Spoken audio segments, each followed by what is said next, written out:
કેમ છે મજામાં? તો પહેલાં તો બધાને મારા તરફથી જુમ્મા મુબારક. તો આજનો કંઈક પ્લાન આપણો એમ છે કે આજ શુક્રવાર છે, તો આપણે એમ વિચાર્યું કે આજ સારો દિવસ છે તો આપણે દરગાહમાં જઈએ.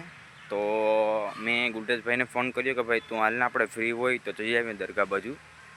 કેમ કે યાર શુક્રવારના તો જવું જ જોઈએ, આમ તો આપણે જતા જ ન હોય. તો આપણે આપણી એથર લઈ અને જાય દરગાહે.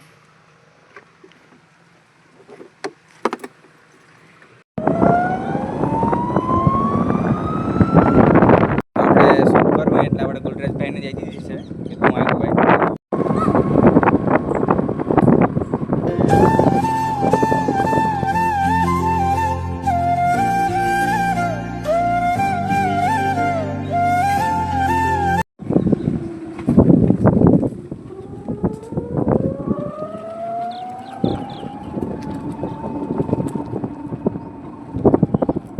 આપણે પૂગી ગયા છે દરગાહમાં, તો હાલો જઈએ અંદર.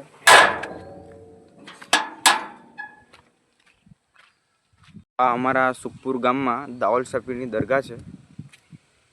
જો તમે અહીંયા કોઈ આવો તો અહીંયા દાઉલ શફીના દરબારમાં જરૂર આવજો. આ કબ્રસ્તાન છે સુખપુરનું.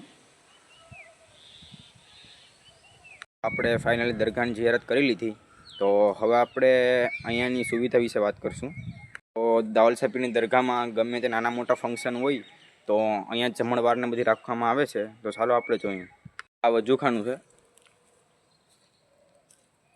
આ બોરની સુવિધા પણ છે, અને આ ટાંકો છે જેમાંથી પાણી આપણે વજૂખાનામાં જાય કે બીજા યુઝ માટે. કોઈ પણ અહીંયા ફંક્શન હોય, જમણવારનો પ્રોગ્રામ મેં તમને આગળ પણ વાત કરેલી હોય, તો અહીંયા આપણા પાણીની સુવિધા ખાસ જરૂરી છે, એટલે અહીંયા પાણીની સુવિધા પણ છે.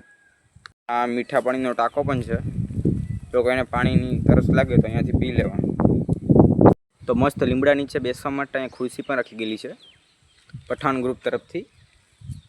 આ આપણે એક નાનકડો હોલ રાખી ગયેલ છે અહીંયા. જો કોઈ પણ જમણવારનો પ્રોગ્રામ હોય અને લાકડાની જરૂર પડે તો એ આપણે ભીના ન થાય, અને અન્ય જેવી અહીં વસ્તુ રહી શકે. કોઈ પણ ફંક્શન કર્યું હોય અને એની વસ્તુ રાખવી હોય તો આપણે વરસાદમાં પલળે નહીં, એના માટે આ હોલ રાખી ગયેલ છે. આપણે સ્ટોર રૂમ છે જેની અંદર જમણવારમાં વપરાતા વાસણો રાખવામાં આવે છે. અહીંયા તમને બાથરૂમની સુવિધા પણ ઉપલબ્ધ જોવા મળશે. અને એમ ના સમજવું કે અહીંયા તાળું છે, અહીંયા આપણે ગોખલામાં ચાવી રાખી ગયેલી છે. જે કોઈ મુલાકાત આવે તે અહીંયાથી ચાવી લઈ અને અંદર જઈ શકે. અહીંયાની ખાસ વાત એ છે કે અહીંયા બે વિશાળ આંબલીઓ છે, કેટલા વર્ષ જૂની છે તમે જોઈ શકો છો મારી પાછળ. હમણાં હું તમને સામેથી પણ દેખાડું. તો આ આંબલી છે વિશાળ, એની જ બાજુમાં બીજી આંબલી છે.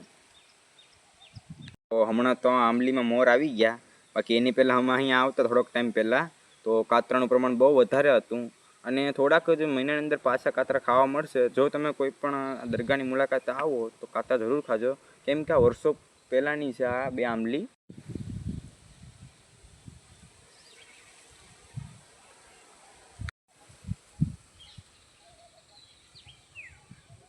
એક ખૂબ સારી બાબત કહેવાય કે આપણે અહીંયા અંદર દરગાહમાં આ વૃક્ષો વિશાળ છે, એટલે આપણે છાંયો મળ્યા કરે.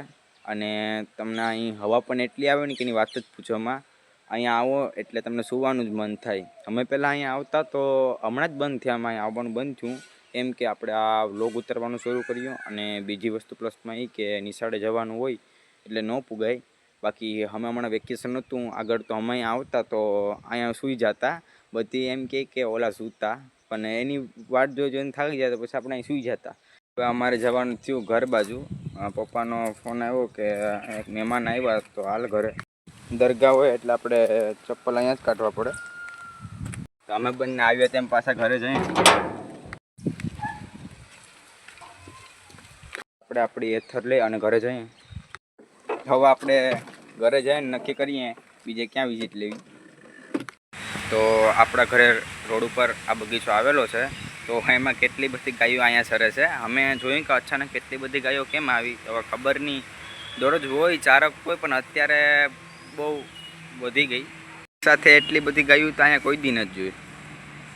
હા હોય પણ 3-4 હોય વધીને, ક્યારેક ટોળું આવે તો, પણ આજ તો એને મજા જ આવી ગઈ, બધીને લઈને આવ્યા. હમણાં જ વાત કરી હતી કે 3-4 હોય, પણ આ એટલી ગાયો નથી ભાઈ. હજુ તો હું આગળ ગયો ને ત્યાં કેટલી બધી હતી. જો આ કેટલી છે. કોને મેં દાવત આપી એવું લાગે કે ખબર નથી પડતી કેમ એટલો બધી ગાયો આવ્યું. તો આપણે ગાયોને જોઈ બહુ ખડખાતા, તો હવે આપણે આમ જાય ક્યાંક રાઉન્ડ લેવા. તો આપણે જવાનું થાય છે વસીમભાઈને ઘર બાજુ. તે અહીંયા હશે પણ નહીં કે તો આપણે ખબર નહીં, કેમ કે એને ઠેકાણા જ ન હોય. એના ઘરે બિચારો એકલો હોય તો એ એનું કામને કરતો હોય તો આપણે એને કહે નહીં ભાઈ. ને મારા ડેડીના બ્લોકમાં ગુલરેજ હોય કેમ કે એ પીસીમાં ગેમ બનાવે અને એ એનું કામ પૂરું કરીને પછી મારા હારે આવતો હોય. અત્યારે એના ફ્રેન્ડનો કોલ આવ્યો તો એ પબજી રમવાનું કહે છે. એમ હા તો વાંધો રમી લે, હાલ જા વાંધો નહીં. હું તો હવે જઈ આવી વસીમના ઘર બાજુ. તો હવે આપણે જવાનું છે વસીમના ઘરે. ચાલો જઈએ. આપણે વસીમના ઘરે ગયા હતા તો એના મમ્મીને પૂછ્યું કે વસીમ ક્યાં ગયો, તો એને કીધું કે અશફાકના ઘરે. તો મેં વસીમને ફોન કર્યો તો હમણાં કે ભાઈ તું ક્યાં છે, તું જલ્દી અહીંયા આવ, આપણે મળીએ. તો મળી જાય કે નહીં તું થઈ કે અહીંયા આવતો રહે, કાંઈ અશફાકની છે આપણે બધા વાતું કરશું. એમ કે હાલો તો આવીએ. બીજું ચાલો આપણે ત્યાં અશફાકના ઘર બાજુ. અશફાકના ઘર બાજુ આવ્યા તો એમ ખબર પડી કાંઈ મોહમ્મદભાઈ સીડી ઉપર ચડ્યા છે. ભાઈ શું કરે એ તો હું તમને બતાડું. એના ઘરે કામ કરે છે. ભાઈ શું કરો મોહમ્મદભાઈ તમે? એમ કે છે કે ઝાર બાંધીએ ભાઈ અહીંયા. હું આલે બાકી સારું ને? બીજું તો શું આપણે ખેડૂતોને. ભાઈના ઘરે આવ્યા હતા ને અહીં વરસાદ પણ આવે છે એટલે હવે ઘરે જવા એમ નથી. તો થોડીક વાર આપણે અહીંયા ઊભા પછી વિચારીએ કે ઘરે જવાનું. આ ભાઈ ફાકા જ મળતા કે હું તમને એ કે ગાડી લઈને મૂકી જાય, કોઈ મૂકવા તો આવતા જ નથી. ઘરેથી પરમિશન લેવી પડે. એ ભાઈનો ક્યારેય ભરોસો ના કરવો તમારે.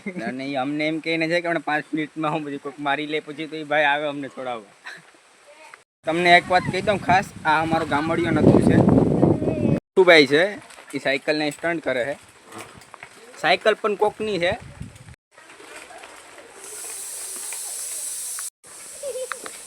ગામડાના છોકરા હોય એટલે આવી રીતના એનો શોખ તો હોય જ. એટલે આપણે બિચારાને આનંદ પણ કરવા દેવાનો, કેમ કે આપણે પણ જોઈએ કે આપણું બચપણ આવી રીતના જ ગુજર્યું બધું. આવી જ રીતના જેમ કે મોહમ્મદભાઈ કામ કરે છે એમ બધા પોતપોતાનું કામ કરે છે. તો આજના વ્લોગમાં એટલું જ કહીશ. જો તમને અમારો વિડીયો ગમ્યો હોય તો લાઈક કરો, શેર કરો અને સબસ્ક્રાઈબ કરવાનું ન ભૂલતા. મળીએ કાલના વ્લોગમાં.